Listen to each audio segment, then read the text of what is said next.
Hello, everyone. My name is Donald McCarthy. My pronouns are he, him, and tonight with the Gauntlet, we are playtesting my new game, which is called AKA, which is basically Alias with the numbers filed off.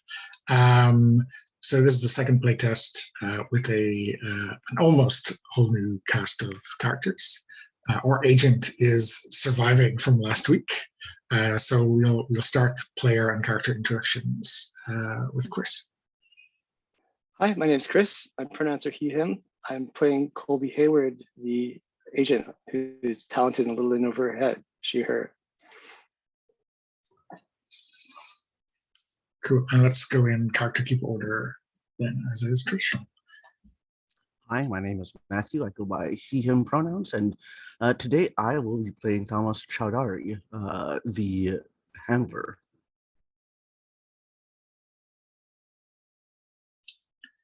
Any extra tidbits of insight you want to give us to the handler's life or status? Admittedly, I'm still kind of figuring it out. We'll discover the character just a little bit more when we start playing, I think. Okay, no worries. Elizabeth. Hello, my name's Elizabeth. I've been playing with the Gauntlet for about 1 year. My pronouns are she, her. And today I'm playing Carol Pomona, who is the boss. She's a lifer at the agency and was recruited there straight out of college with her future husband, Harold Pomona, who also works at the agency. Her talents are in administration, management, cooling fires when necessary, fanning flames at other times when it's necessary. She seems to know the right combination or balance to keeping things going while maintaining an air of secrecy. Her husband, Harold's specialty is in deep cover and disguise. Awesome. And lastly, Darren. You're muted. God, I'm sorry. Hi, I'm Darren, he, him. I am playing Clayton Wells, the co-conspirator. He was previously married to the agent's aunt, and it did not go well. He does have a lot of esteem, though, for the agent, and is kind of trying to find his feet again in the agency, and juggle both of his roles effectively. Awesome. Okay. So I guess we jump in straight into the cold open. So Chris, in the cold open, as you know, the agent is going to lead. So you get to lead with whatever card you want. Do you have an idea for cards? Yeah, so let me deal out cards to everyone first. So everyone should have 10 cards, so you can grab those down into your hand. Okay, let's see. So we can, if you want an idea for this cold open, you can draw some cards from the Mission Seeds deck if you wanted to. Right. Yeah, that would be good. So let's see. So I have the Mission Seeds deck in the bottom right of the Oh, great. board. Whole, yeah. Separate deck. Nice. So 7 of clubs is a Nguyen, a voracious collector of antiquities and other rare objects, patron of an illicit auction ring. Awesome. I'm going to draw cards for the others too. Location, major city of MacGuffin. Let's see. 9 is business class, a long haul flight. Interesting. Okay. So we're probably in between cities. I'm just gonna draw one more for the MacGuffin. 2. You draw another astrolabe. Yeah, like yeah, I last did week. an astrolabe last year too. Yeah. Yeah. Do you wanna pick another card maybe? Yeah, I'll pick a different one. Yeah. Cool. 6. A rare book. Interesting. Anything could be in there. Could be a code. Could be rare information. Interesting. Okay, and we're on a flight, so we could be anywhere. I don't imagine we'll stay on the flight long. Flight. That's interesting. I mean, the prompt says a long haul flight, so it could be that the entire cold open takes place on board, right? Could be, yeah. All right, so I'm going to lead with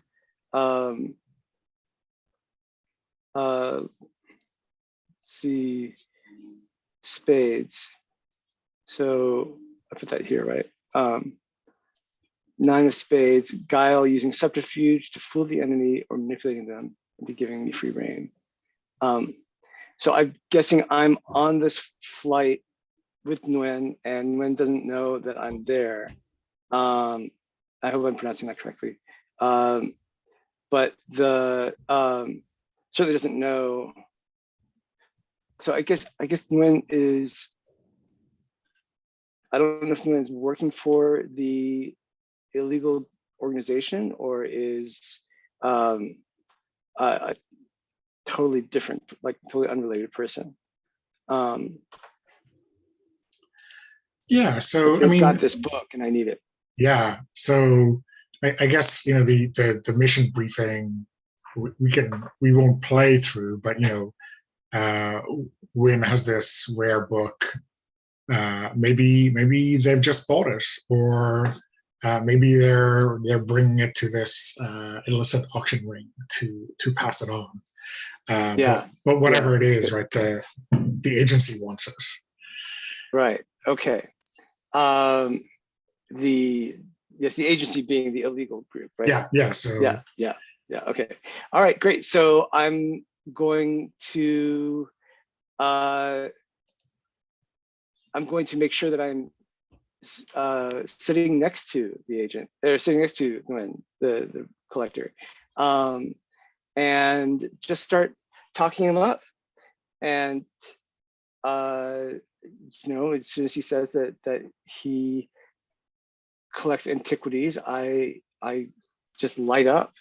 I sort of lean in. I'm like, wow, that's amazing. I love old things. I like them when I can hold them, and have them in my hands and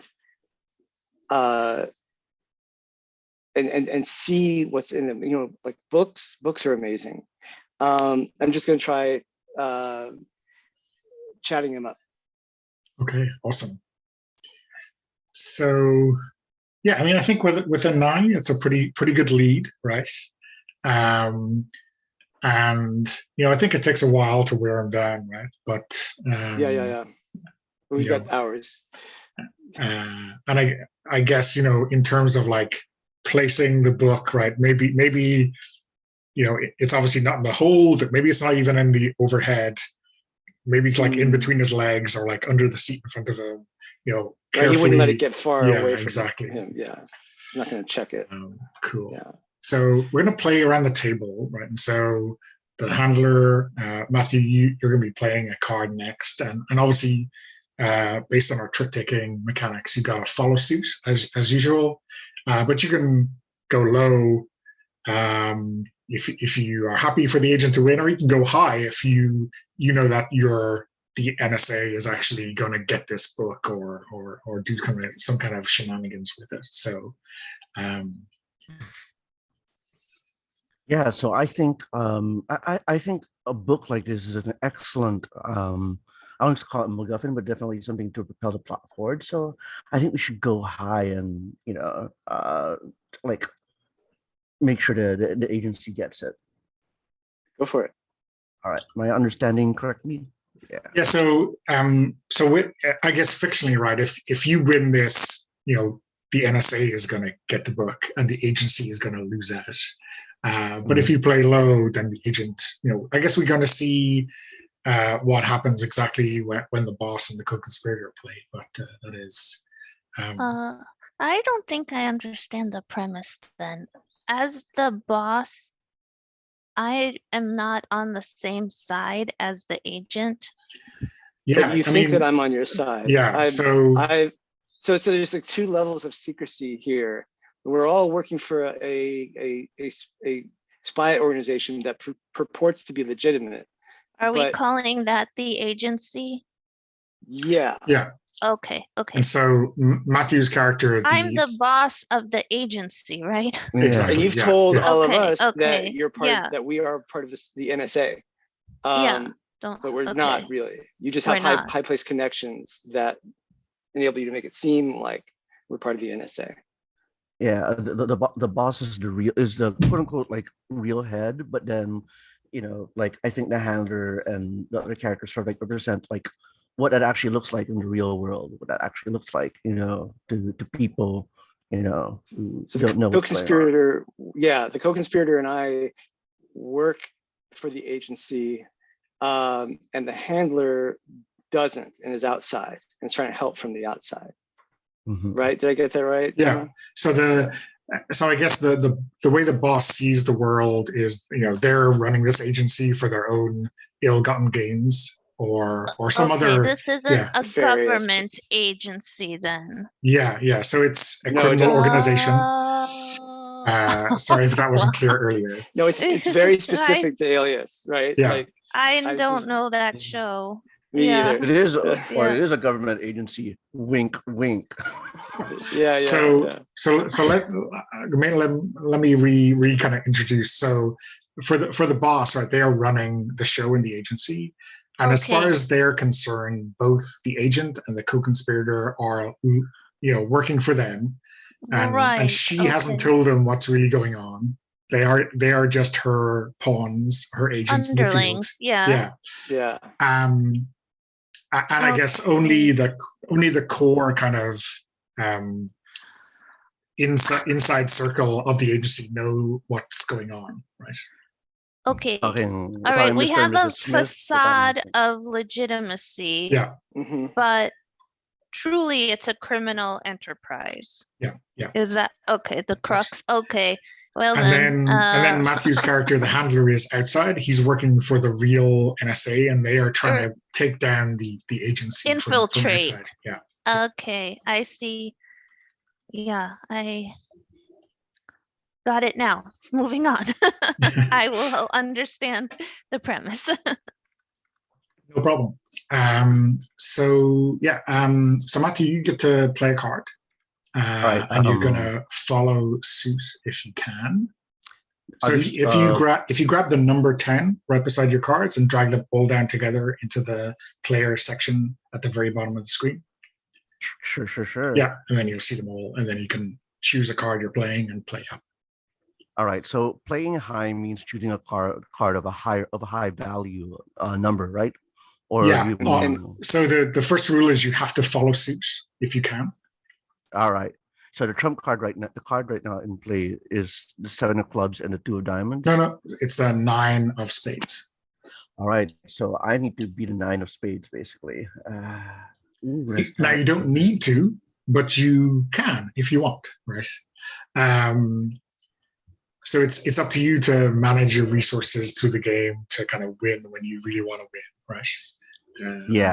So and fictionally that's completely up to you whether you think this is where you want to put out your stake, right, for this rare book. All right, I'm hedging my bets today, and I'm not doing what I said I was going to do, which is fine because I like it. I'm excited, and I'm putting that card down, and I'm showing it here. Okay, cool. So.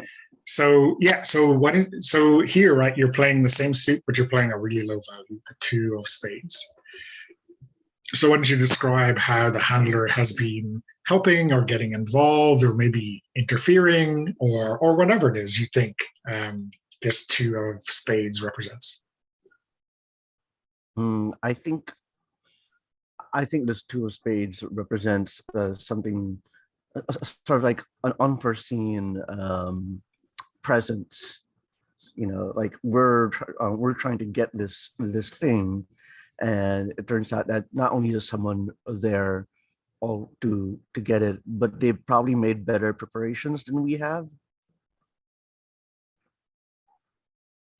So like a rogue foreign agency is also trying to locate the book. Yeah, or something worse, a legitimate agency. Which makes it even harder for us to try to like weasel it. But like if it's two rogue agencies and it's just like open season, but this, oh god, legitimate agency like brokering for this object, that's going to be hard to work around. Especially if it's a legitimate agency from our own country.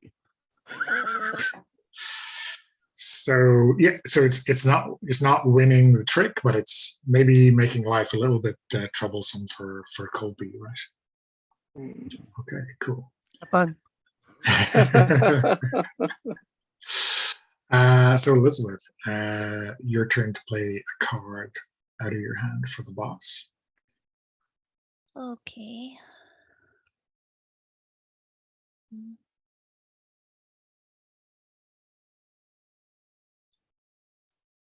I'll play the 6 of spades.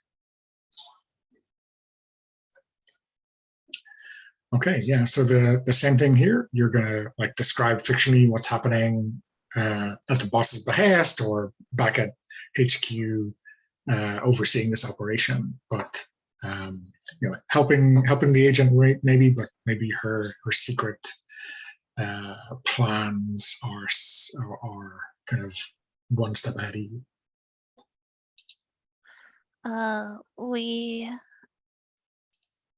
We are interested in obtaining the book and have given orders to the agent to use appropriate means to obtain the book.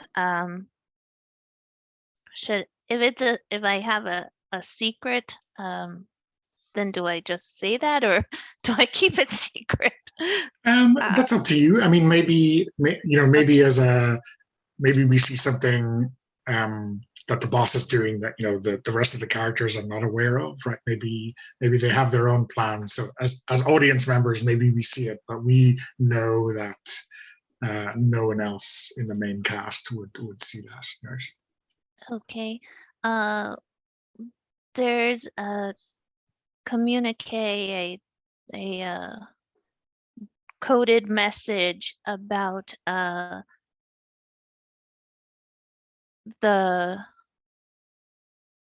the use of the book, and that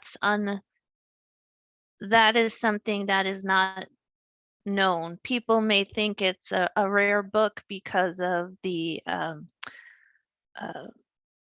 ornamentation or the printing style, but there's actually a key to its use that is not well known and is central to why the agency is trying to obtain this book. Nice. And I think it must be a unique in some way, a one-off print that has maybe a cipher in it. But whatever that is, it's got a use that is not readily apparent, it sounds like. right. Cool. Yeah, awesome. So lastly, Darren, your turn to play a card for the co-conspirator.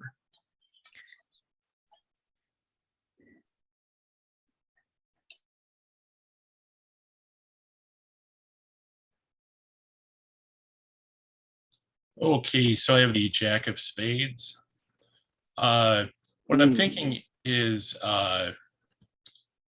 Clayton was able to profile the person holding the book fairly well, and he has come up with a excellent forgery of a rare book that this person wants badly and will probably trade we'll almost certainly trade the book we want for it.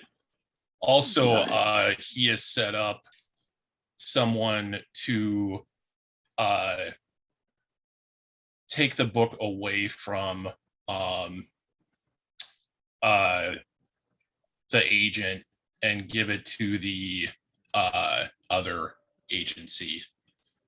So she doesn't get in trouble, but the other agency gets it in the end. So she'll be she also is aware of this. She'll be accosted somewhere after taking the book and lose it. Nice. Have I gone nice. too far? No, I like that because Oh, yeah. then I can do my job, but the NSA can get it instead of the illegal agency. Yep. That's good. I like that. Cool. I'll use, yeah. So Go ahead. so here's a an aspect that kind of is important, right? So when the co-conspirator plays spades, right, you can add your card to the agent. So you can help the agent win the trick, or you can with a jack just win it by yourself, right? Obviously, when like the win bonus is like if your play helps her win, you get benefits, and then also because she has won the trick, she'll get benefits as well. But of course, you are propping her up, which I think is a calculated risk on your part. Oh, so yeah, I'm sorry. Yeah. That's what I intended to do. Okay, cool. So if you're adding your spade to the agents, then the agent is winning the trick. And your play helps you win. You draw 2 new cards from the deck and discard one. So that's the main deck right now. Okay. Should we be putting the cards that we played onto our little spots? Yeah, I'm just dragging them all to one side because we're keeping track of tricks by the numbers. Yeah. So do I win the trick? You win the trick, yeah, of course. Okay. Okay. So does that mean that I use my advantage, or was it really the co-conspirator's advantage? So it's both, right? So his play okay. helped you win, and you won. So you are getting to also swap a card with a random card from a player. So ooh, interesting. In that case, right, what I think we'll do is you can put out the card you're swapping with them out on the. I guess you got to name a player, right? You can put the card out on the table, and then everyone will have 9 cards left, I think, and you can just pick a number between 1 and 9, and they can give you that card. I want to give this card to the boss and take a random card from now. Now I choose the card, or is that after you random? It's random, yeah. But the boss gets to choose their card. No, so you choose the card you're giving to them. Yeah, and then you get a random card back from them. So that's why I said pick a number between 1 and 9 is probably the best way to do it. Oh, I see. Okay, yeah. Okay, 1 sec. 3 is a random number. Okay, here you go. Awesome. Thanks. Okay, cool. So and the last thing would have seen is whoever wins a trick gets to narrate the end of like how it works out for you. Okay. And maybe add a few details. Yeah, well then I have this forgery of a rare book that we know that the collector is going to want even more, and we arrange a little trade, and over the hours this long haul flight takes, he actually comes to respect my acumen as a rare book dealer myself, and I'm cagey. I act like I don't want to trade it, but in the end, I reluctantly accept a trade if he'll give me also $500 on top of that.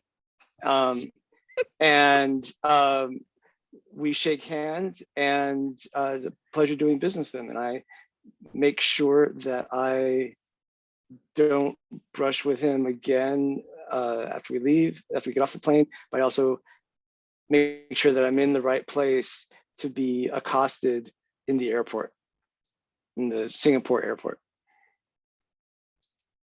Or we could be anywhere. I want to set us up well for the next scene. But well, the next scene will be the next mission, right? So we can be in a completely different place. Oh yeah, right? it could be completely new, right? Because it's just a cold open, right? And so this kind of accosting is when the NSA is like stealing the book from you to cover this kind of part of the sting from the boss and the agency, right? Right. And I can't interject into that part because my card's lost, right? Yeah, so I guess the cards is how you get your kind of mechanical power to decide exactly what happens. But like you can add some details. It's just not going to affect exactly like how that mission has gone, right? Okay, I'd like to add the detail that my husband, or Harold Pomona, also my husband, is in disguise in the airport watching this transaction, and now sees that there was some unexplained tussle that resulted in the object being transferred to a known agent of the US government. Nice. Cool. Yeah. That's okay to put in? Yeah, absolutely. Okay. That's lovely color. Yeah. And you know, I think it's probably something like, because you said he's like a expert in disguise, right? Yeah. You know, we see the figure and we don't know who it is, and then we kind of see him taking off the disguise. He's behind the newspaper. Yeah. Cool. Okay. So that's the end of our cold open. We don't have the budget for one of those, like, you know, one of those MI. Or the Mission Impossible masks. Yeah. Or maybe we don't see the mask come off. We just see a different actor in exactly the same outfit, and we understand that it was a disguise, right? The Dark Man effect. That's yes. Those are budget special effects. Yeah. Yes, very 70s, very Mission Impossible. Cool. Okay, so yeah, then the next part of the game is the mission, right? So we're gonna have 4 connected mission scenes, and so this is a mission that the boss is sending the agent on, and we get to see like a lot more of the mission this time than we do in the cold open. The other thing to note is that at any time, in like now or in between scenes, we can do an on the couch scene, which is kind of a personal scene for your character. So we should have at least one of those every session for you. So yeah. The couch scenes don't have cards, and so they don't have like mechanical effect. Yeah, they're just to give us a good insight into your character and like their life away from the cutthroat missions, right? Okay. So if anyone has an idea for one of those, holler. But otherwise, we can just jump into the next mission. Okay. So Chris, because you won the last hand, you're going to be leading in this. And we're going to draw a trump card from the main deck for this. So it's a Jack of Clubs. So in the initial scene, at least, it's going to be clubs is like kicking ass and taking names, I guess. The description is might. The agent kicks some ass or uses legitimate authority to get compliance. So maybe we'll draw a few cards from the mission seeds to give us a little bit of a picture as to what is going on. So I drew a 4 for opponent. So that's Kobayashi, who is the leader of an organized crime family with surprising influence internationally. I drew a king for a location, which is a courthouse. And a 10 for our city, which is either Mexico City or Quito in Ecuador. And then our or MacGuffin for this is also 10, which is a dossier of eyes-only intel. Hmm. Okay. All right. So because it's a jack of clubs, if nobody had something that beat a jack of clubs, it would be just inconclusive. Well, I suppose it wouldn't necessarily be inconclusive, but at least none of the characters would be winning the trick, but rather your opponent would have a strong hand in terms of getting their own way, right? So, Kobayashi, you the mean? Pearl, Kobayashi, your opponent. Okay. All right. Well, having said that, I'm gonna come on strong, and the king of clubs. Oh. Sorry, my dog's barking. Attack dogs. What'd you say? You come on strong with attack dogs. With a very friendly dog who really wants to be fed. He's just very aggressive about it. Yeah, that fits in the courthouse a little. Not really. If I could have a husky in the courthouse, that'd be great. So what do you think the challenge is here, Chris? Is this like the difficulty of getting inside a courthouse, which may be guarded by federal police or whatever? Yeah. Or is it more of an ass-kicking operation? I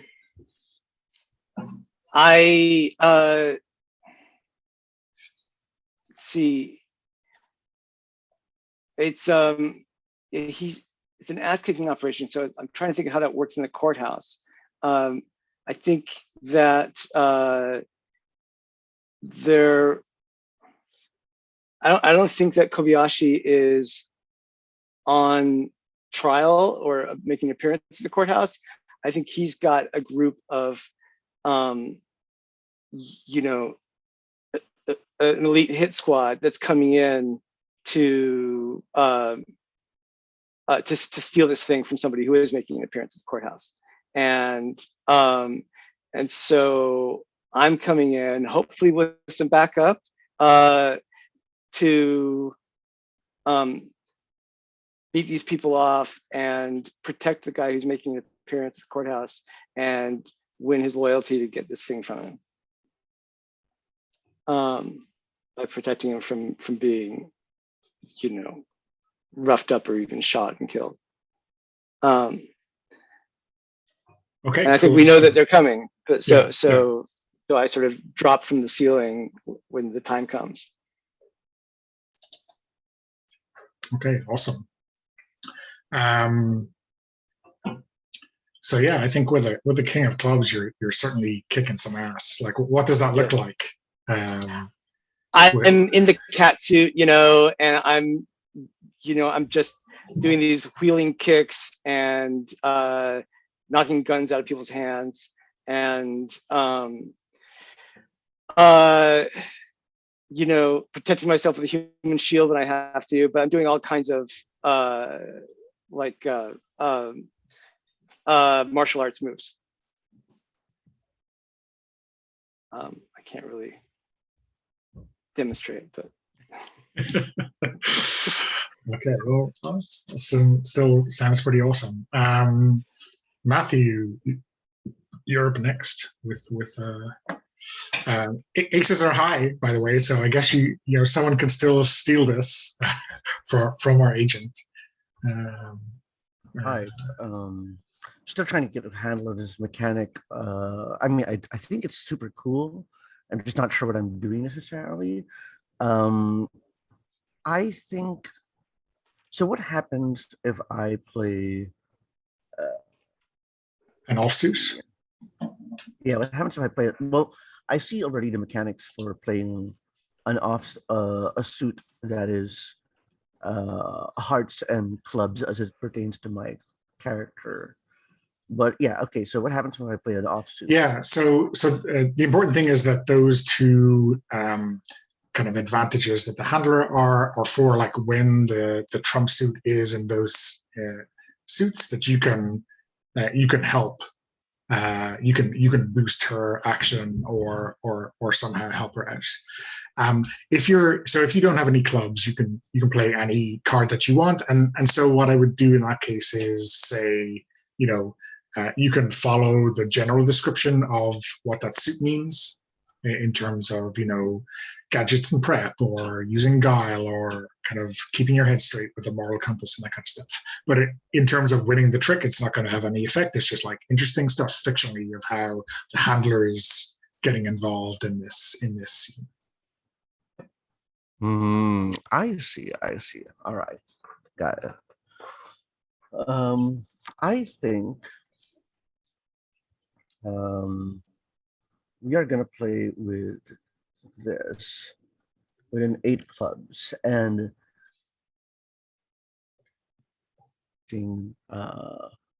right now, but fictionally we're positioned in this as might, right?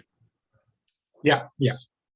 And what I'd like to say is that the original intention, as far as how the handler understood it, was that Colby Hayward was supposed to take out the most important assassins, or hitmen, or whatever. And I'd say she lost her cool, whatever personal problems she has, or issues with authority she's dealing with.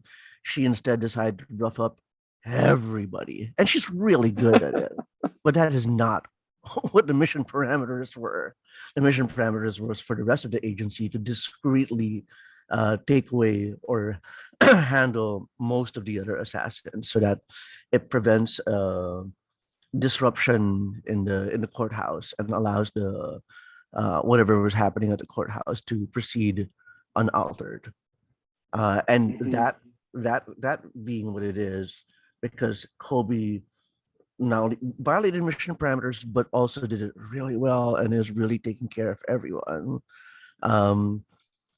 Thomas has no choice but to participate in the ruckus as well. That's what it is. And so he too will kick ass with Colby. Nice. So, like, do we see Thomas like sitting in a van outside, and then as things start to spiral, he grabs his gear and just races in, or is he? Well, I'm maybe I'm misunderstanding the handler, but I always perceived him as more of like a diplomat slash posing as a diplomat bureaucrat style person. So he was probably in the back row of the courtroom where all of this is going down. He's got his suit folded on his lap, or his jacket or whatever, and he's just like seeing things happen. And when it breaks out, that's when he throws himself in. Cool. Yeah, that makes sense. Yeah, like you're usually the guy in the van or on the sidelines setting everything up, and now I've kind of screwed it up. I like that. Cool. So Elizabeth, what play is the boss gonna make right now? Okay. Oh. I'll play the Ace of Clubs. And we at the agency understand Colby's state of mind and approach very well, and could see, due to the psychological battery of tests that she is forced to complete at at various random times, that she might have gone off script for this mission.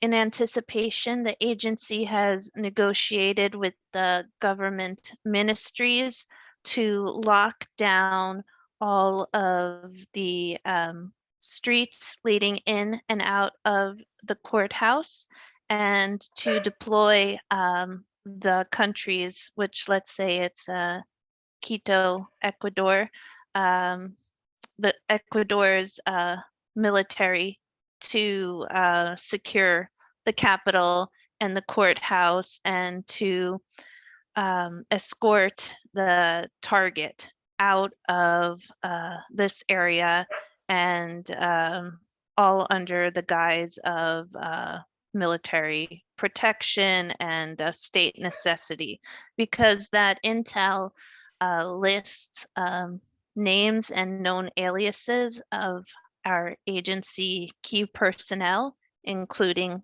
Harold Pomona's disguises and deep cover operatives, and leaking that, having that fall into Kobayashi's hands would be destructive for the agency, or even for our government counterpart.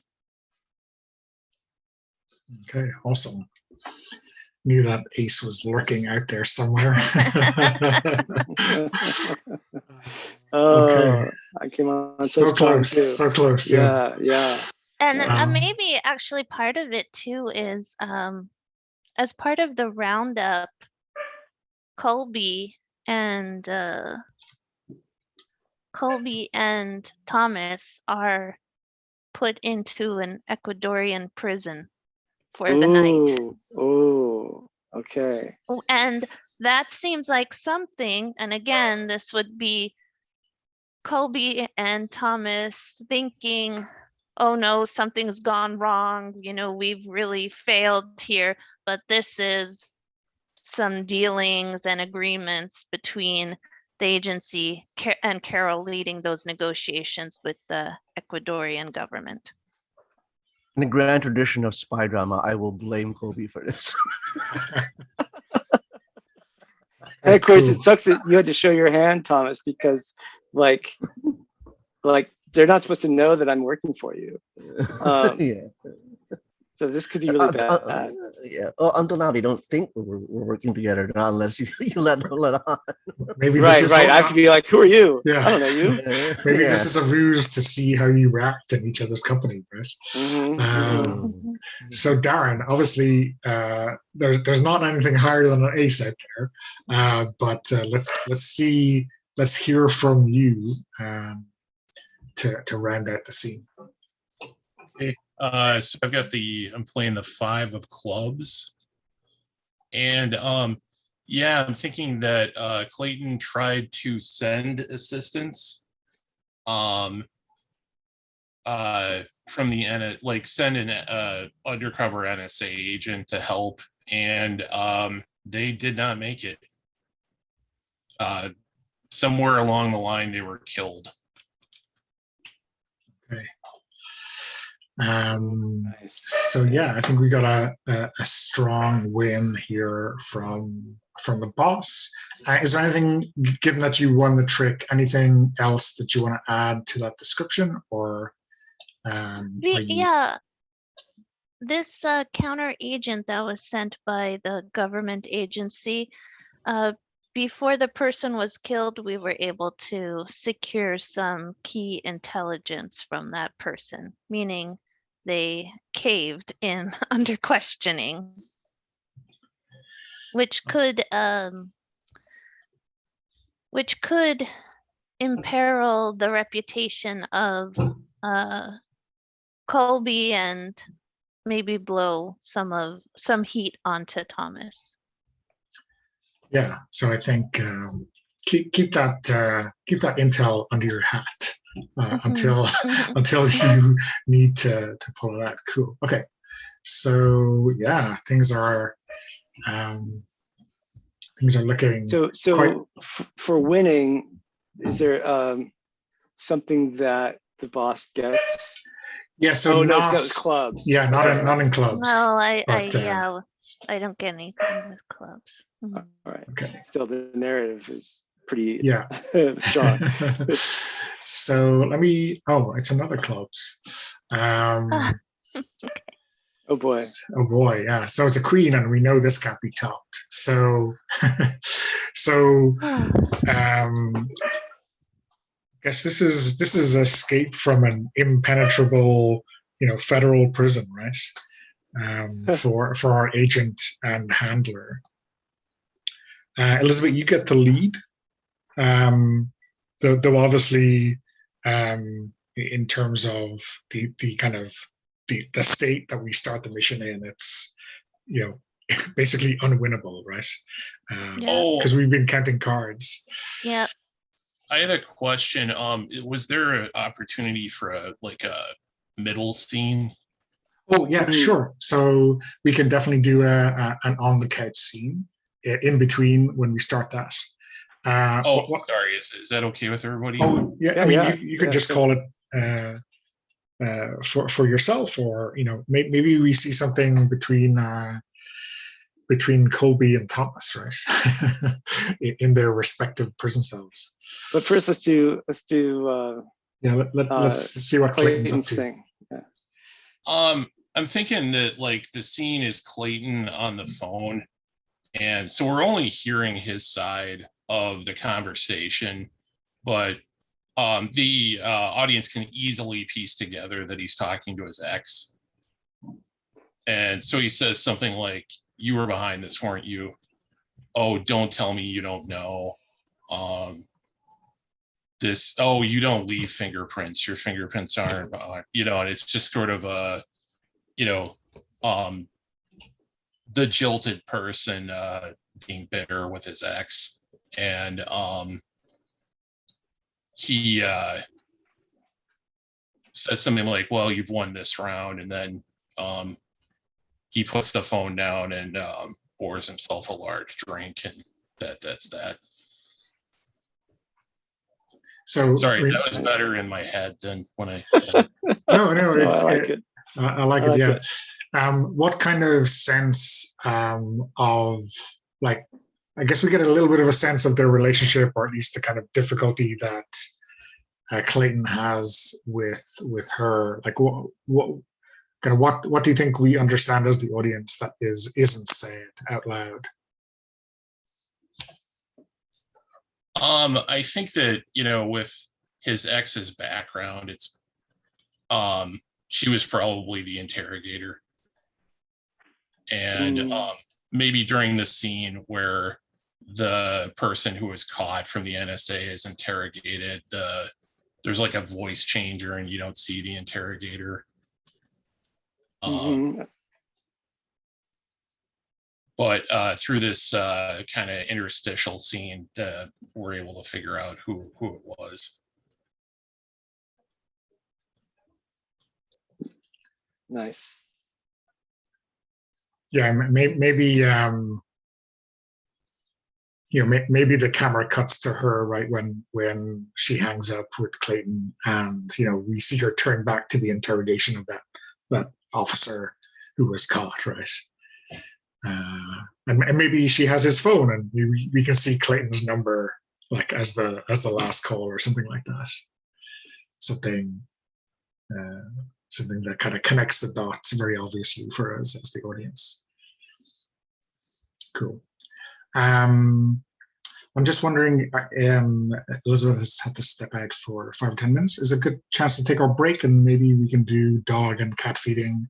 Yes. Good idea. Thank you. Yeah, we say 5 or 10 minutes. Say 10 minutes, I guess. 10 minutes? Okay. Yeah. All right. Thank you. And now I'm in prison. Oh, okay. Yeah. Sorry, I forgot to repress record. But yeah, but yes, things are falling apart with the fiance and the girlfriend. That would be interesting. The fiance and the best friend, and the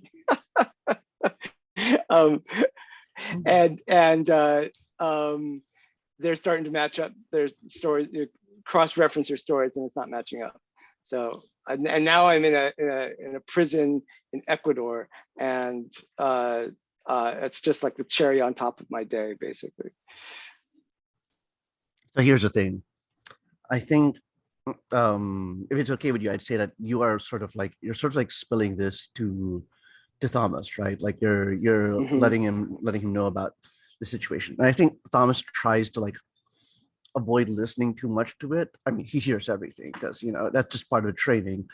But because first, number one, we're trying to pretend we don't know each other. Number two, he's clearly flustered and upset with Colby for how things went down. And number three, he's trying to figure out a way to get out of the situation that not only can they haul tail back to headquarters, but also figure out a way to do it where you get to come along too, and how do we do that while pretending?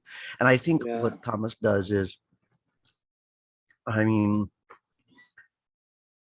I don't even know. I don't know anything about Ecuador. Do we get a phone call? Do we still keep our smartphones?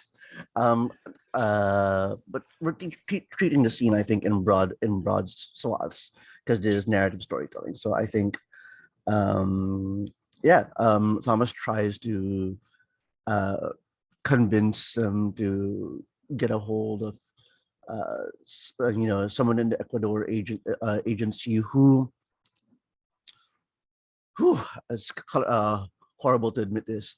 I'd say someone in the Ecuadorian government who owes their standing to the agency, right? And so this is deliberately calling a favor, and he has to do this discreetly because the boss shouldn't find out, and this will cost like whatever favor, this will cost at least some of the goodwill that the agency has with the present Ecuadorian government, I think. So how do you feel about that, Donna? Does that sound all right? Yeah, I mean, in as a kind of a personal scene for Thomas, yeah, I think maybe you do get that phone call to put those things in train, right? Oh, you want to make it more personal? Yeah, I think that was just very convoluted, but I realized I could just do something simpler, which is I'm going to call in my friend. I'm going to call in Jonas Almeida. He is a friend of Thomas's from university, and we're going to bring him into this story because Jonas is responsible for making up all of Colby's academic credentials. Oh yeah, right. Right, but he's also Jonas does not have any special standing with the Ecuadorian government, but he is, he has visited some family around here. What he's doing here is he's bailing us out. He's covering our bail. Guys covering our bail, and he doesn't tell us, but he's not happy about it. He just doesn't tell us, he's just like, oh, it's no big deal. I don't know. But clearly this has cost me something.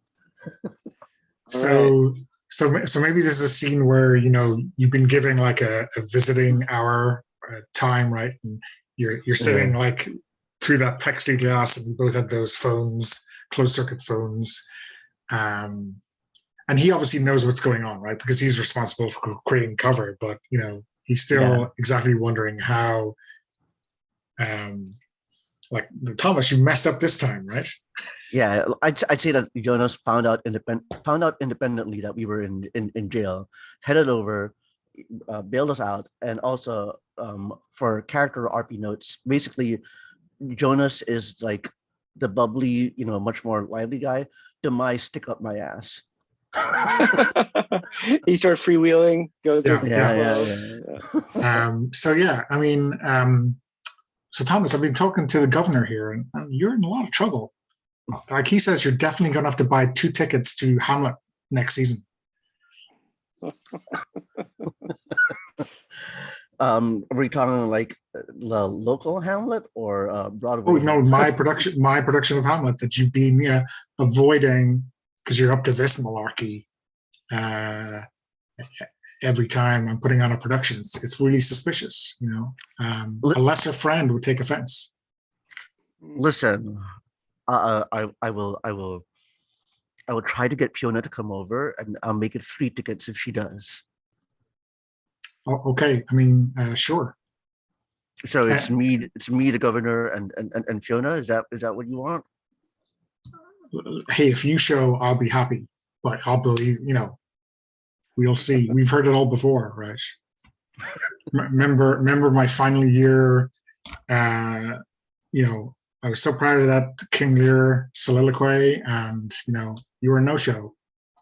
I said, "Oh, I finally understand how those orphan children with busy parents, feel in those holiday movies. When their parents don't show up." That was me. I was like crying backstage because my best friend wouldn't show up to my King Lear. No. No, don't be so dramatic. You know, I Don't be tried so to make it. dramatic. I missed. But I thought it was a production of Richard III.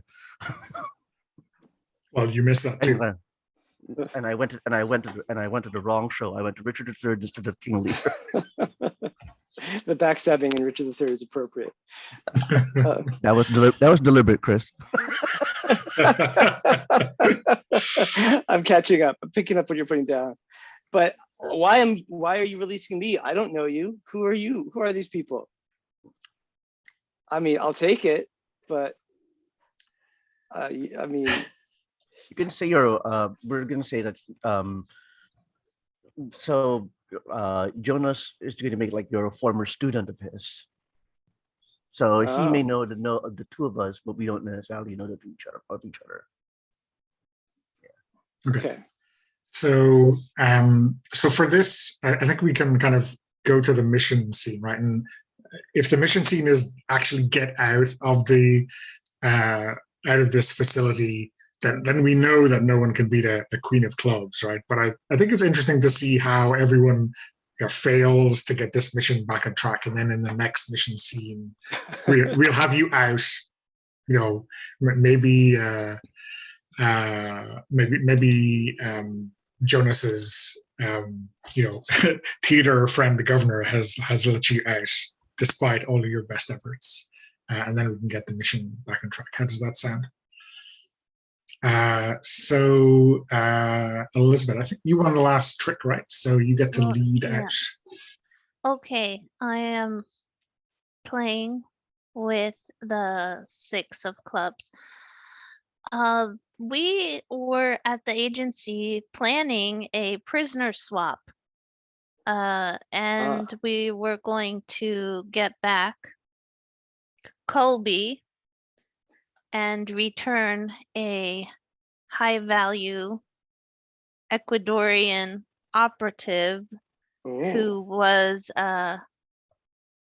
spying, doing some counterintelligence work in trying to think of an enemy nation to Ecuador. Perhaps, let's say, Nicaragua, a neighbor, just gathering some counterintelligence. And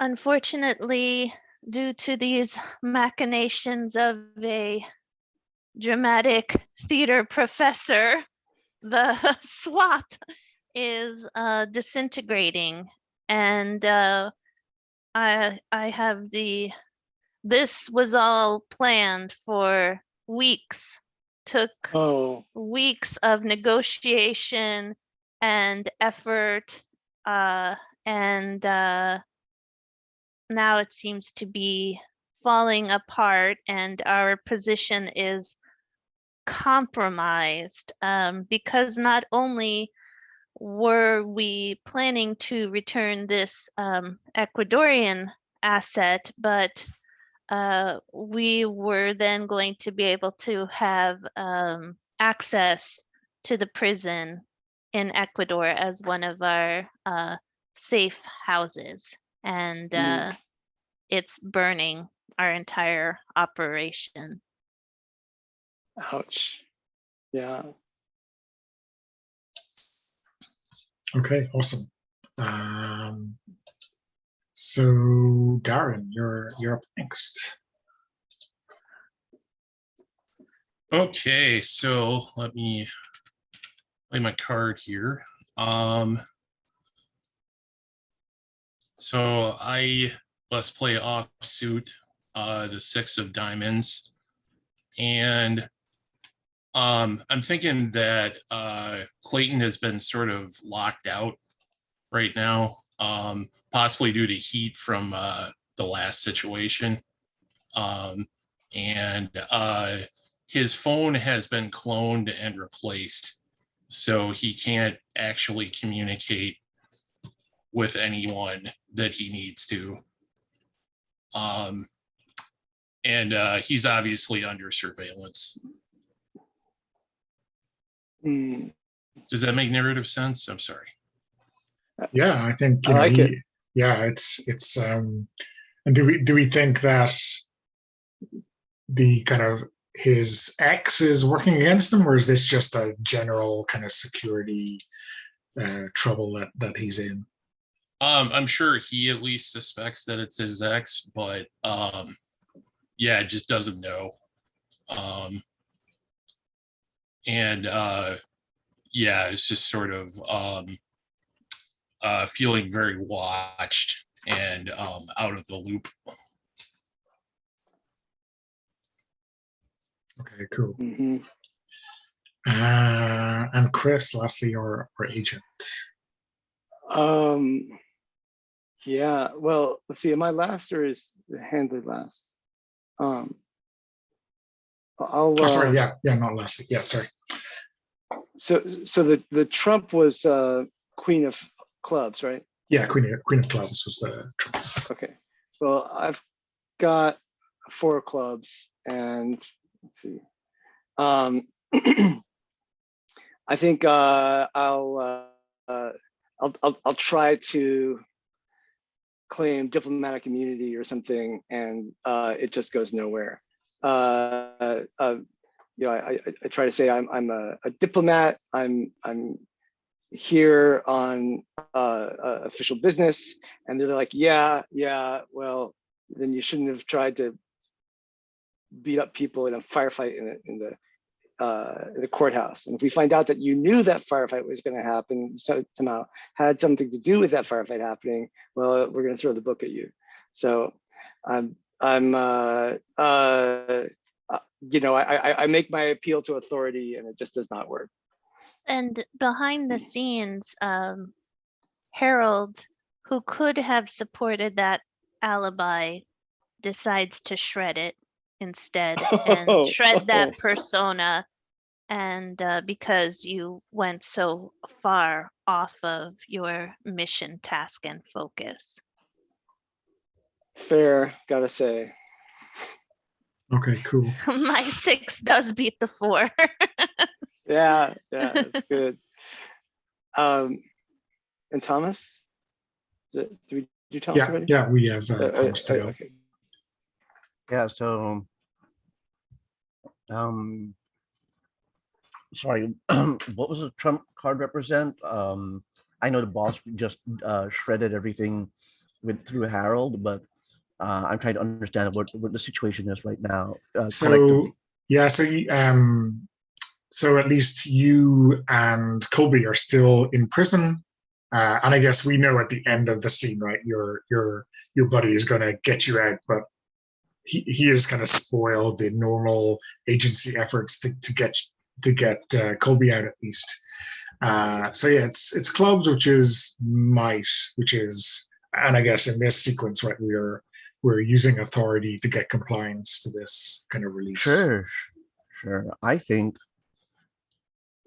I can beat the 6 with a 10 of clubs, which doesn't really match the queen. But I think what Thomas is doing here is he is once he's bailed and once they open the doors or whatever. And so, wait, so I'm not taking it correctly. In the process of doing this, it's kind of like Jonas is sort of like spilling the beans, or kind of unintentionally sort of like betraying the existence of the agency. Is that what you're saying? No, I think he is like, his interference is kind of spoiling the carefully laid plans of the agency to arrange the release, right? So got it. Okay. All right. So here's what happens.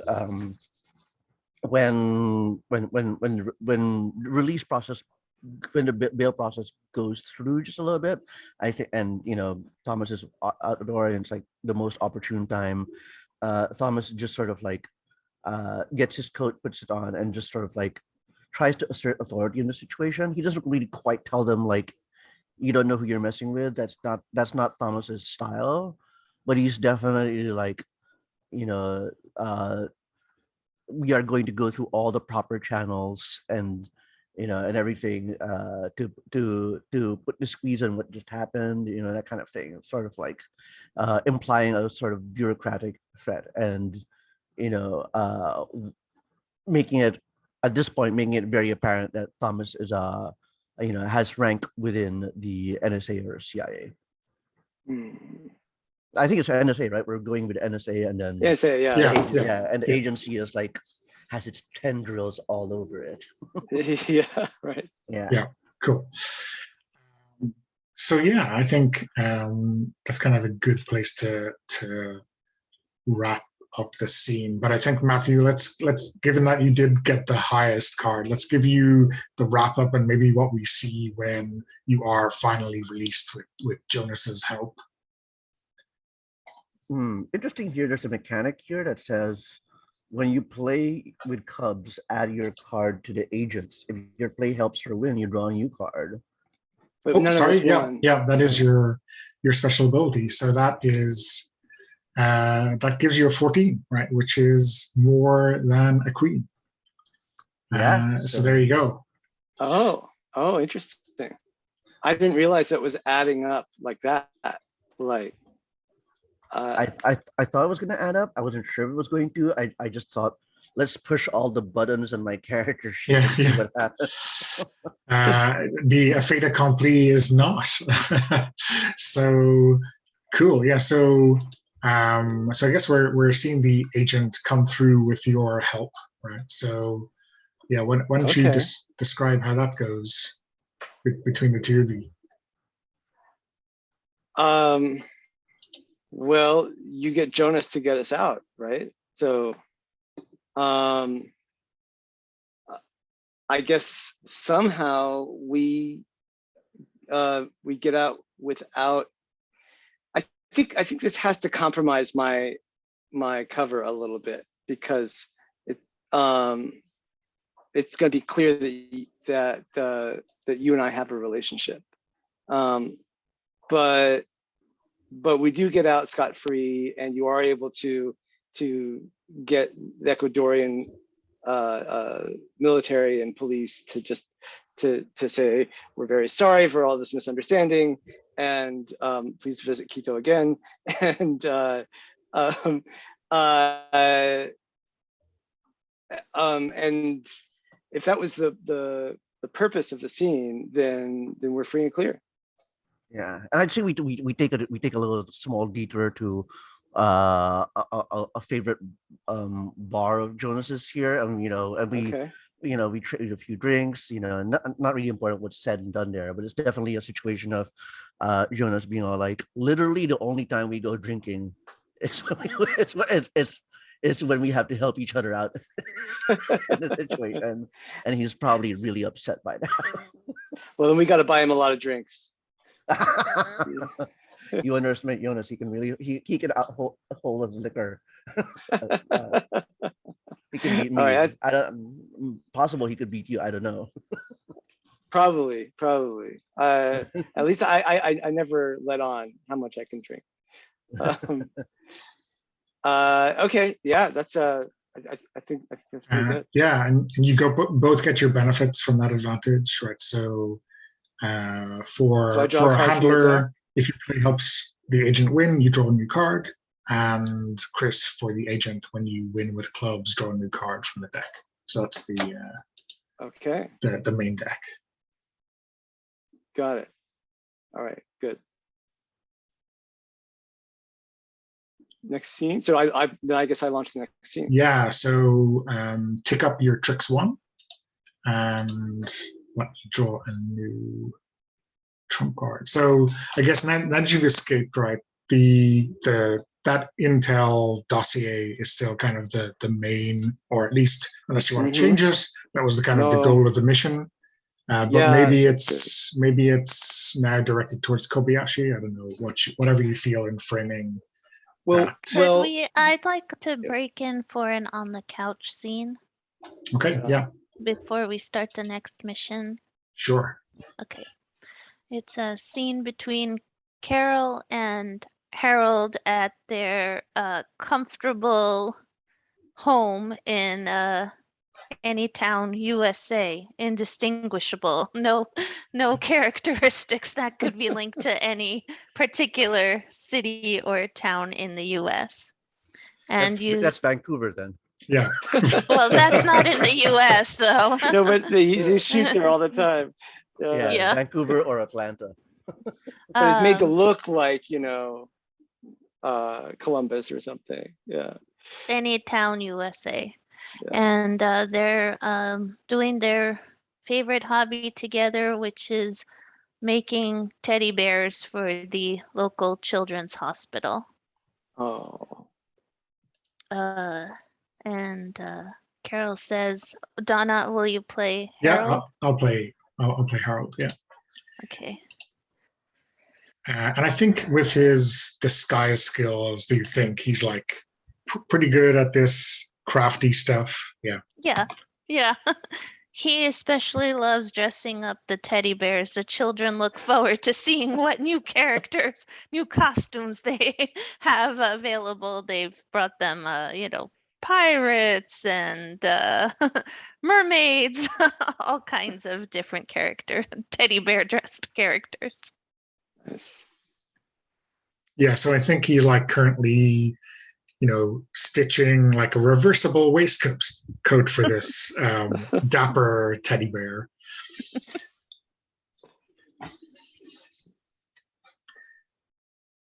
And he, without seeming to, I think he kind of looks up and checks who is kind of in earshot. And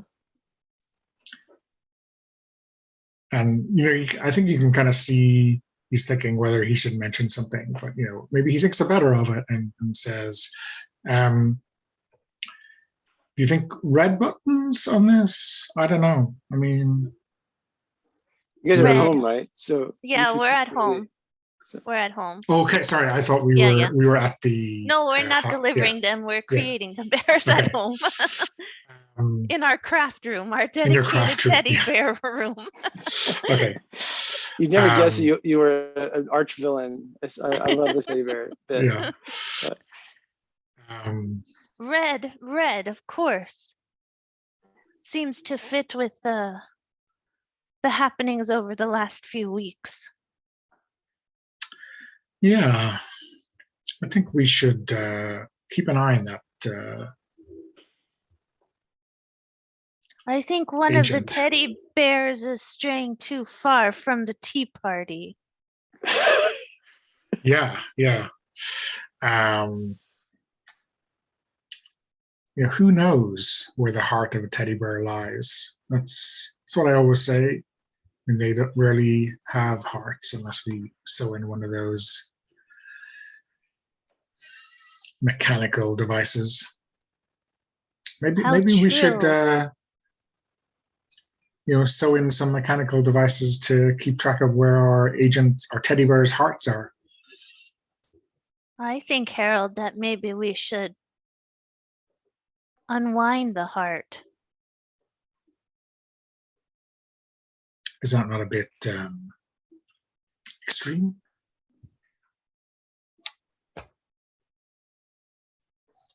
Sometimes a teddy bear doesn't live up to its costume, doesn't play the part that it was assigned, or shall I say dressed to play. At that point, the teddy bear needs to be purged from the scene.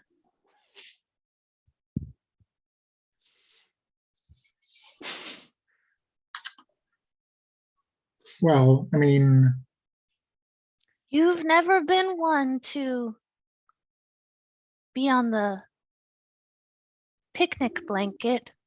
Usually you're in the tallest tree with the sharpest honey stick, with the sharpest beehive stick. it's true. I would just like to be completely confident that these teddy bears have strayed. I would hate to ruin a good teddy bear on an inkling. What happened to my teddy bear, Harold? The one that I could trust. The one who I could always lean on. Oh, This teddy bear seems to be getting threadbare. Well, I mean, I'll always back you up, obviously. Yes, you So should know who pours the tea at the party. indeed, I know what side my buns are buttered on. Oh, you do love the cinnamon buns I make, don't you, with extra frosting? Exactly, and I never want the supply of cinnamon buns to end. So if you decide that these teddy bears can't be trusted on our lovely picnic blanket, then of course I will. We'll use those parts to create a better teddy bear. Very true. Perhaps you could speak to your friends, the piglets, and see Well, if they have if they've gotten any invitations or extended any invitations to parties. well, they always love uninvited guests coming down their chimney, so let's go with that. Lovely. This group of teddy bears is coming along very well. Soon we'll be ready to deliver to the children. Yeah, and I think for a moment Harold is like thinking, wait a minute, is that a metaphor or is that the actual delivery? I think I speak for everyone here when I say that was fucking terrifying. Yeah. Love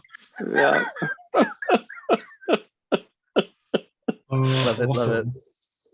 Okay. So yeah, let's go back to our mission. Okay. And I've got a lead, right? Yeah, and another great trump card for you. Although it's in the it's a high one. A queen. I thought I was supposed to lead. Yes, you are. You say you won the last trick, so you're going to be leading. Okay. But I still draw a trump card for the mission scene. Oh, I didn't realize that. Oh, okay. How many queens and kings are in this deck? I can have a peek if you really want to know, but I tell you, they're not hiding in my hand. Yeah. So I think I still want to get that list because even though the boss has gotten it, I think even though Carol has gotten it, I think we need to get it from the internet, or maybe now we want to just alter the data that Carol has before they can sift through the whole list and sell it to people or do whatever they're going to do with it. Yeah, so if I remember correctly, like this was a dossier of agency operatives and covers and that kind of stuff. Oh, okay. So it's information they had already. They're just trying to protect it. Or information that Kobayashi was trying to get his hands on. Yes. Yeah. So I want to get it for the NSA so that we know who's really working for the agency. Yeah. Okay. Should we be back home? So with diamonds, it's gadgets and prep. So is this like finding some kind of way to hack into that database or something like that? Definitely. And I've got a king of diamonds. Just continuing the high cards this time. And yeah, I think that I've got like 5 minutes of access in the server room at a terminal, ostensibly for something else, but I think that that Carol isn't there at the moment, and because Carol has pretty much sussed me out, but other people at the agency, like there's a minor functionary there, and I say, well, I've got to do a sweep for hackers, for people trying to get to our data, got to make sure it's secure. So I'm going to go in there and I'm going to just do some basic data hygiene, make sure that we're good. And I'm making out like I'm supposed to be there. I think I've got the prep, I've got the order that says I'm supposed to be there, but it's probably like signed by Carol, it's forged her signature. And then I go in there and I've got like 5 minutes to like find this data and get it. So that's what I'm doing. Okay, great. Yeah. Yeah, strong play. Promise text or I Yeah. hope. Let's see what happens. There's an ace out there somewhere. There's an ace out there. So yeah, Matthew, it's up for Thomas.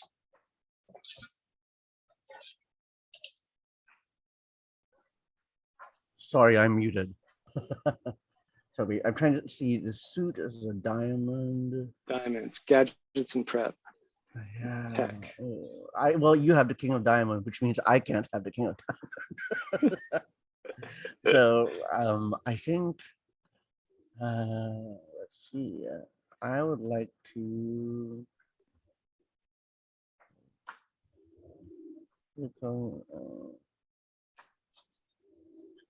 yeah, I don't need to play a heart or a club. So when I'm looking at my character sheet, I notice that specifically what I'm really supposed to be doing when I can't succeed on my own is helping you succeed, Chris. Except Okay. you've already succeeded. So unless somebody comes out with the ace, which could still happen. But yeah. Yeah. Okay. Now I'm definitely going to be more mindful of this next session because I think the economy is supposed to be for me to keep blowing small to medium cards to help you and using those to fuel the acquisition of more cards. That's what's going to happen. But that's not the case today. So I think I will just how did you solve the problem again? I would get 5 minutes authorized to be in the server room. I'm just going to get to a terminal and download the information. I got to find it, and put it on a flash drive. All right, cool. So what happens is that Thomas tries to get you authority, and the process by which he does it is not very fast. Whereas I think Colby was able to, tap to a very, very close contact that's personal to her, or she's just much more savvy with like the hierarchy of an IT department to be able to like infiltrate her way in and get those credentials. So he makes for a play of authority, but it's just not good enough for the situation. Okay. Yeah.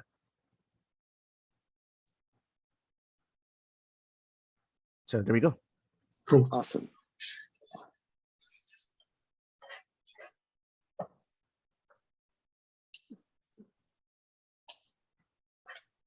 So yeah, we have the boss next.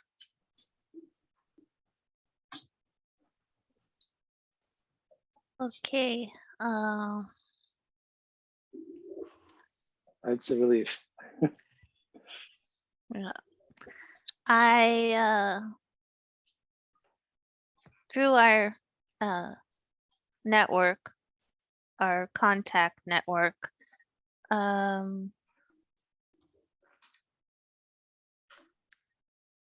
we're trying to secure the file that contains all of the names and covers and safe houses.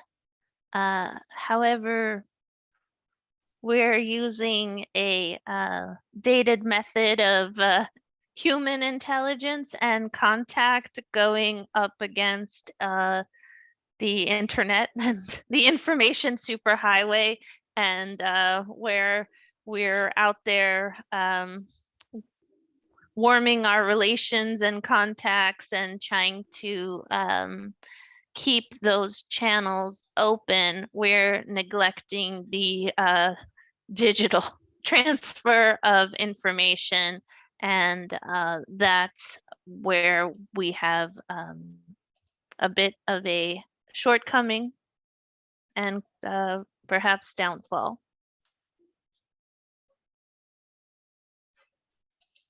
Excellent. Cool, I'm happy at least.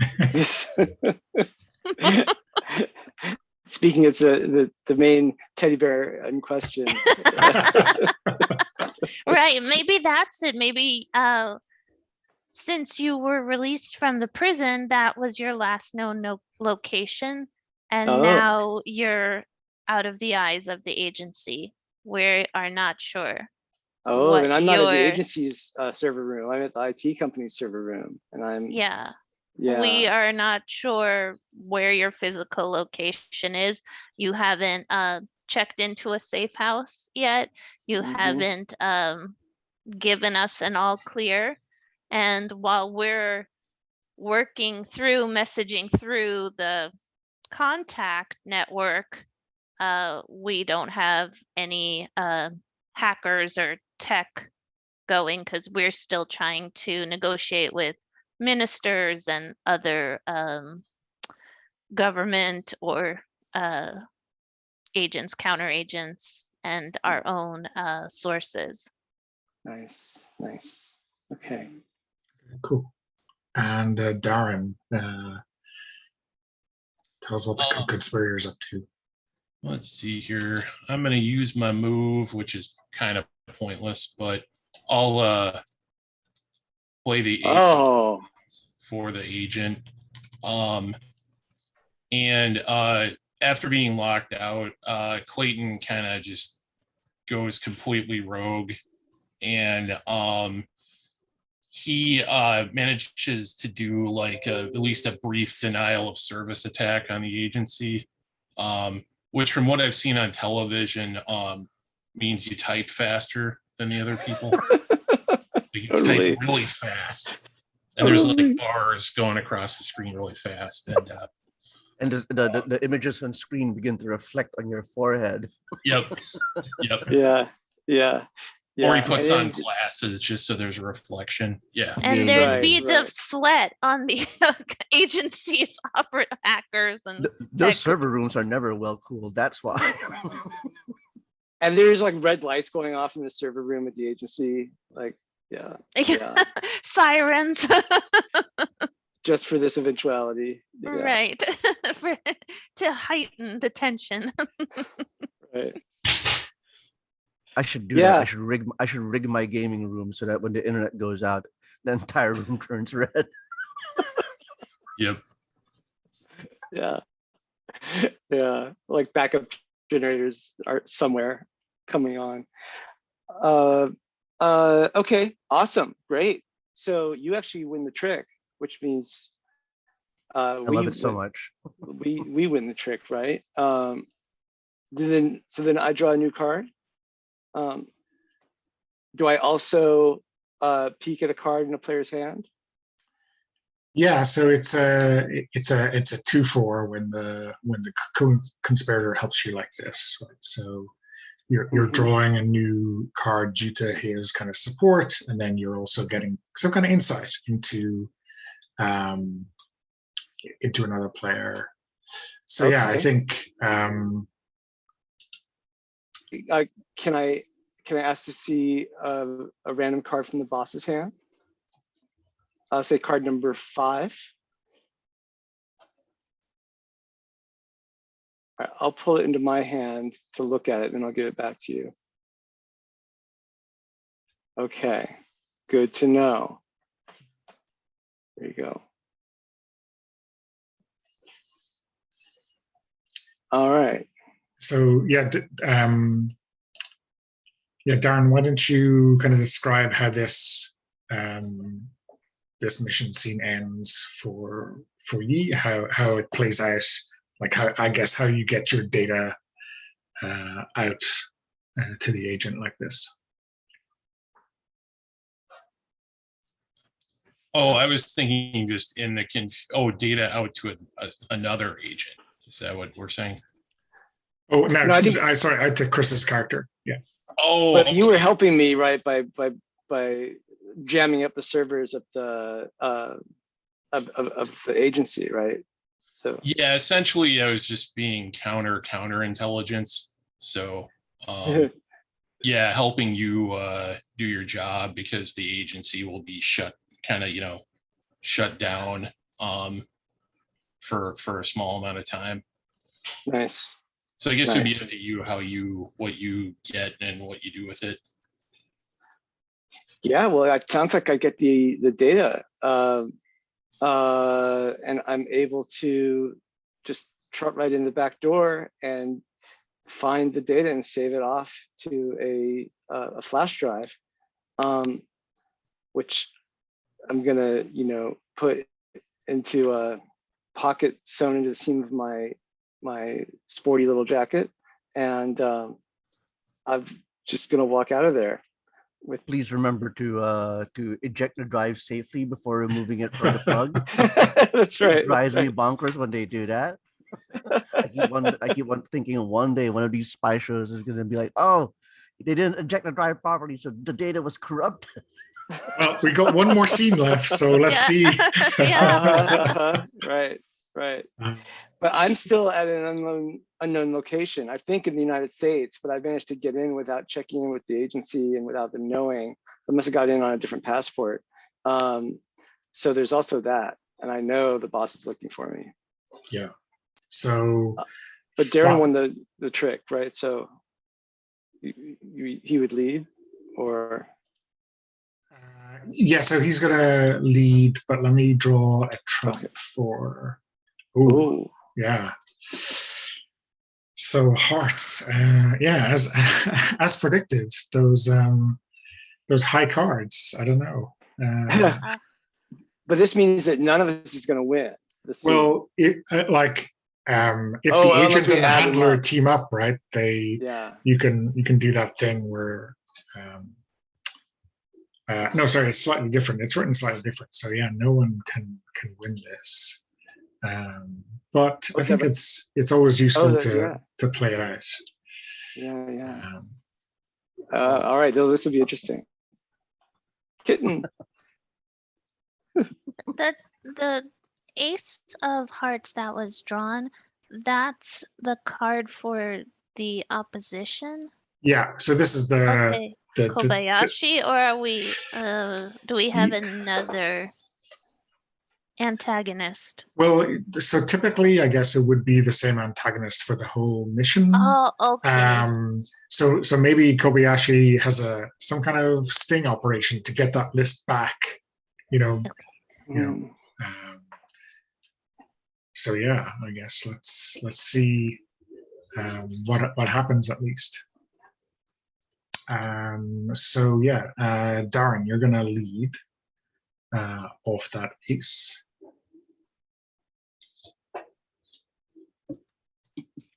Okay, and I'm sorry, what is the nature of the current scene?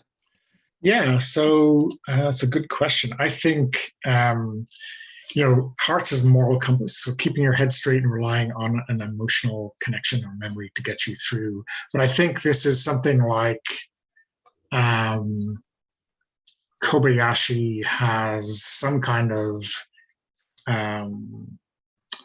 how was it described? A leader of an organized crime family with surprising influence internationally. So I think maybe someone in a legitimate agency is working for Kobayashi, and they present themselves as like wanting to get the drive from Colby, as being the proper authorities who can handle this. And it's really kind of mission critical and kind of putting pressure to do the right thing and to not take any more chances with this vital data, right? So I think that's the pitch they have. Okay.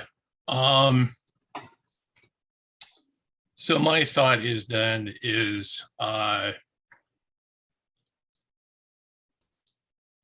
let's see. So I've got the Jack of Hearts.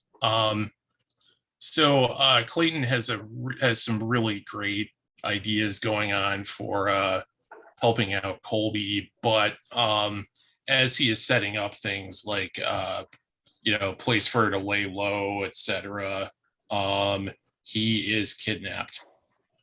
He sort of like, gets the bag over his head, gets thrown into a van with people wearing ski masks and stuff. Yeah. Like, what's his reaction to this? Is he who does he think it is? More to the point. It's tough to say. He doesn't entirely know his ex's real allegiances, so it could be her, it could be the boss, it could be her working with the boss. Yeah, who knows? Maybe the rare book collector discovered that the clever forgery was not as clever a forgery as he thought he was making, and yeah. So it's sort of like mid-scene. It's a mystery. Cool. Yeah. Nice. Chris, you're up. Okay. Where am I? There. I'll do the Queen of Hearts. So I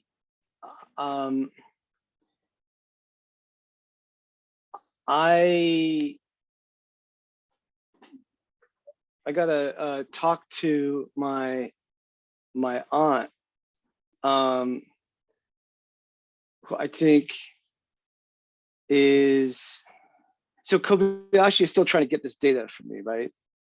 Yeah. Okay, so then I'm going to talk to my aunt to try to get her to, because I think that she has an in with Kobayashi somehow, and I want her to get Kobayashi to call off his goons and not and just lower the heat on me. And I think that she's just not playing. She's not admitting to having any influence at all. And I think I know she's lying, but there's nothing I can do about it. And this might be the last time I talk to her.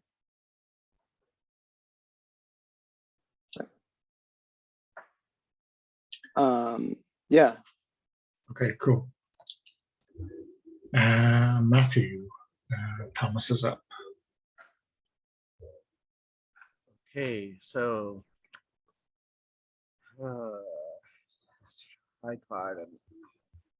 Incidentally, I'm still at 0 tricks.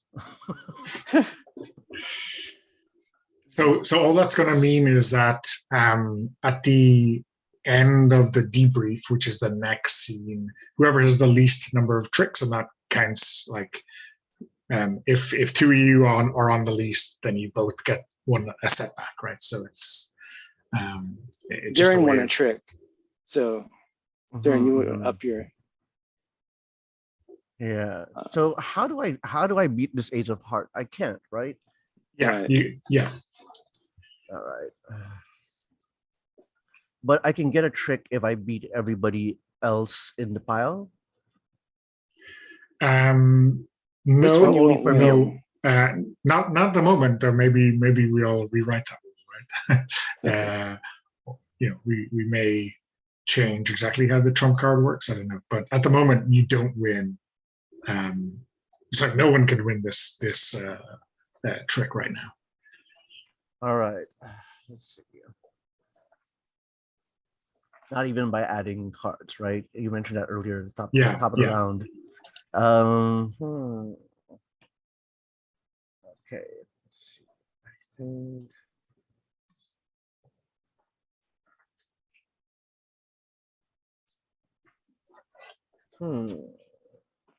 Sorry about this. Yeah, I think Thomas attempts to use moral clarity rather than anything else to get through the situation. I'm still trying to conceptualize what that would be below an ace. I mean,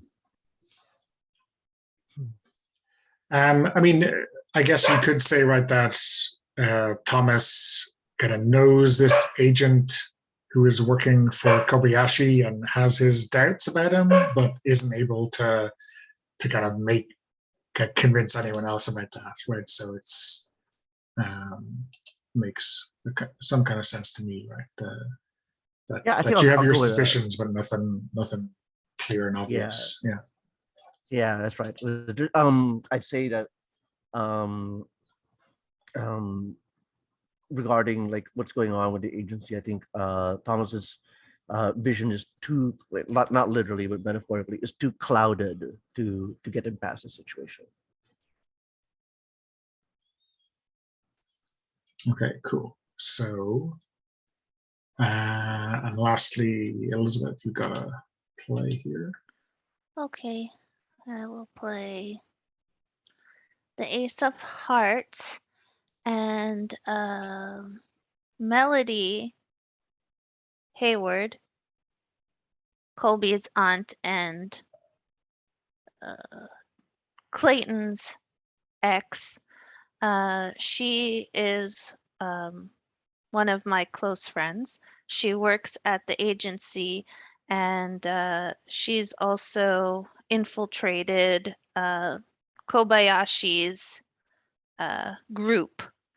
And I am contacting her on the strength of our relationship, and of course, she is an employee, to learn of Colby's whereabouts and frame of mind to determine if she is still loyal to the agency and on mission continuing. And Carol is able to locate and speak with Melody.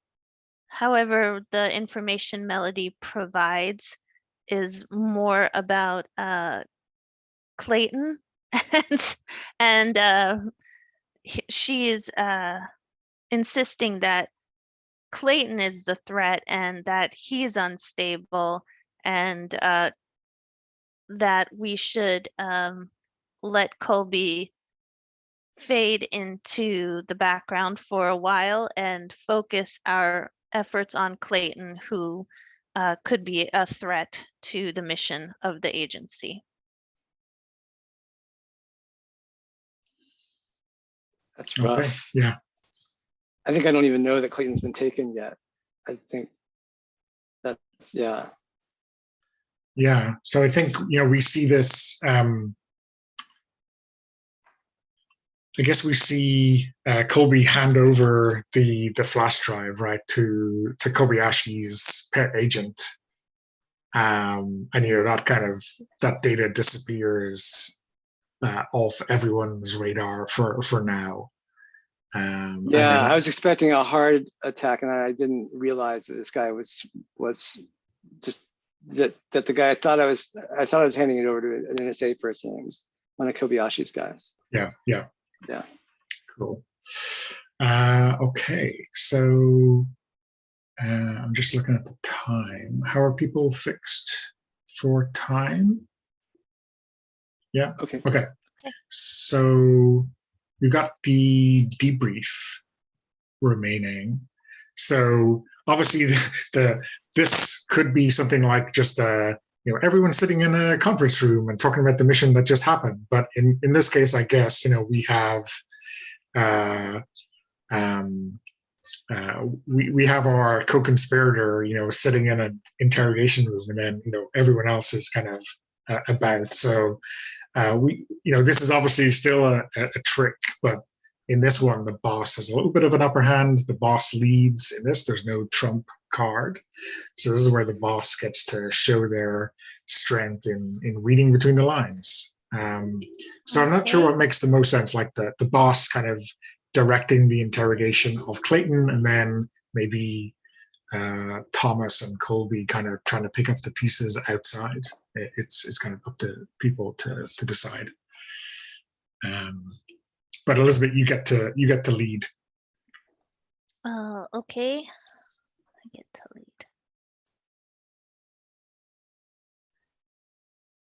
Okay. All right.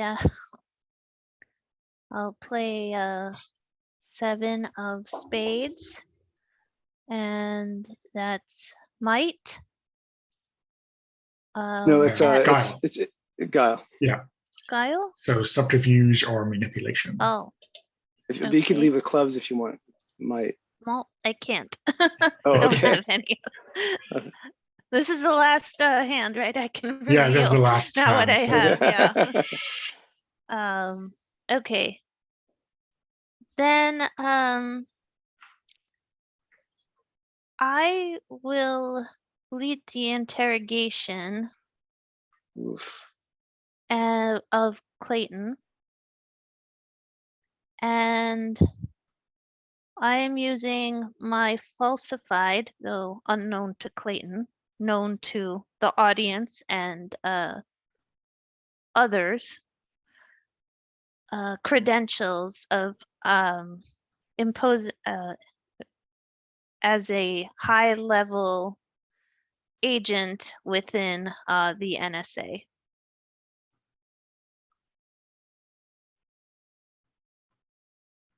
And bringing Clayton in under the guise of receiving a reprimand from his employer. Am I understanding his character correctly, that he works for the government agency? No, he works for your agency. Oh, he's my agent. Well, then Yeah. that doesn't Oh. work at all. Okay. I thought I was a double agent. Yeah. So Well, yeah, you yeah, are. he's a double agent just like Colby is, but you may suspect that and you may like say, Yeah. oh, I am also working with the Okay, good guys, okay, right? okay, So right. All right. Yeah. Double agent. Yeah, then okay, we've extracted him, and yeah, I'll say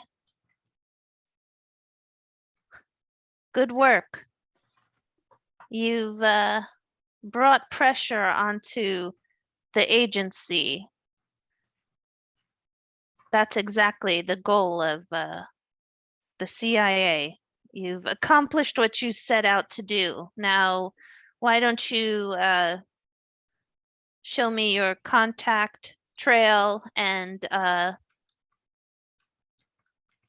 I have this letter that you need to bring to your arranged dead drop, and I'll have our agent, what's this person's name? Agent Feldspar here will accompany you.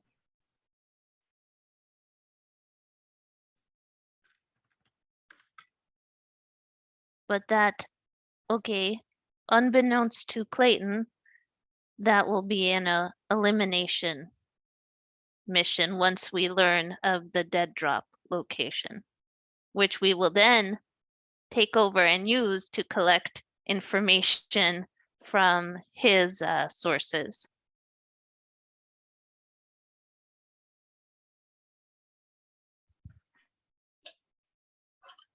okay, so Darren, you're playing versus that 7 of spades. Oh. Yeah, I got Alright. 2 aces, so wow.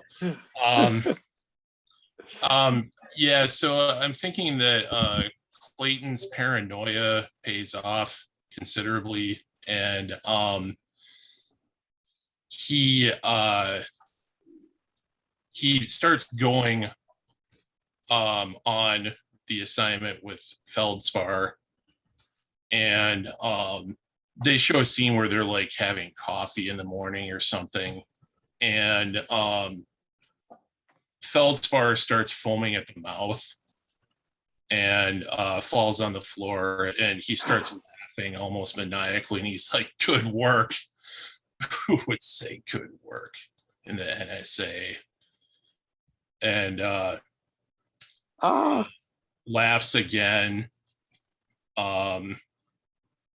takes another sip of coffee, and just gathers all of his things and walks out. like, you know, like it's sort of a cliffhanger ending to the episode. Like, is he completely going off on his own? How crazy is he gone now, etc. Clayton or Feldspar? Clayton. No, he Oh wow. poisoned Feldspar. Yeah. Oh man. Ooh, do we get a 24 clock? Do we? Did you ever see the parody of 24 called 60? No. No. Oh, it was awesome. It was 1 second episodes. Sorry. Dumb sidebar, but yeah. All right. I'm gonna So find that. good. It's good for Kiwi then. Yep. Awesome. Yeah. So It's Chris, around to me. up to you. Yeah. I'll play my biggest spade, not anywhere close to the ace, but I will just try to use my guile to figure out who my aunt is really working for, and try to figure out her ties to Kobayashi, to Carol, and I think I don't find out what I want to know, but I get my aunt a Christmas present anyway, just to try to mend those fences, build that bridge, whatever the metaphor, and just have a completely quiet Christmas with her to try to get her to trust me again. And then try to find out, and whenever she leaves the room, search the whole room for whatever I can find.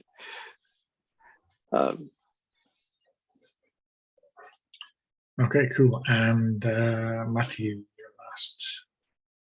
Yeah. So let's see. We got Feldspar poisoned. We've got Colby spending good time with family. Cool. I think. Okay. So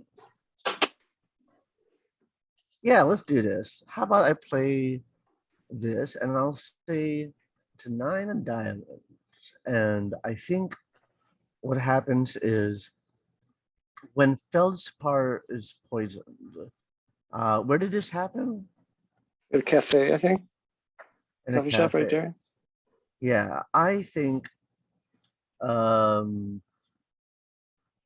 Thomas knew something was up with Feldspar or with Clayton, and so he's been using remote surveillance via gizmo gadget from several blocks away, and did not expect to capture the information that he did. However, because it is only a 9, meaning it doesn't succeed, nor does it beat Darren's own card to begin with, I think it's reasonable to say that whatever surveillance equipment that Thomas was employing gave him away. So now Colby Clayton, so now Clayton knows that Thomas knows what happened, and we're gonna find out, whether they're gonna come to blows or not next episode, huh? Okay, awesome. So that concludes our mission. There is the aspect of repercussions, fallout. So yeah, Matthew, Thomas has got the least tricks one. Yeah. And so you get to pick and narrate one of those setbacks for you. All right. Let me look at that quickly. Setbacks, they're very juicy, actually. I like them a lot. Yeah. And some of these, like, you can narrate right now, or you can set up to, I mean, we're not playing another session right now, but it can be set up for, we can imagine the juiciness, right? Mhm. What does it mean when the buddy gives a despairing look? So,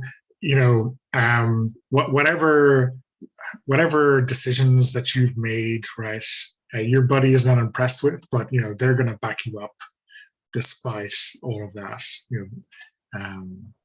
So this can be like in work or in personal life or whatever, but whatever makes the most sense. But I think we get a sense that their patience for backing you up is slowly being eroded, right? Mm, uh, I think, okay, so when I read this line, your close bond with the agent is questioned. The impression I'm getting is that, like, as intended, it means that someone would believe that the relationship with the agent is more than just professional. But I think but the thing is, the handler Thomas has not really spent that much time with Colby, so I wonder if it's the flip side could be asked is whether or not the agents, like whether or not the relationship with the agent is really as strong as it could be, or am I misreading the intent of that setback? No, I think you can read it either way. You could like it could be you spent time in that prison, right? So it may be if they suspect that Kobe is not playing the straight and you are in cahoots with her. It could be however you want to interpret this. Is good, right? All right. So in the interest of us, well, I like that also, and also so we can move on. Let's go with that.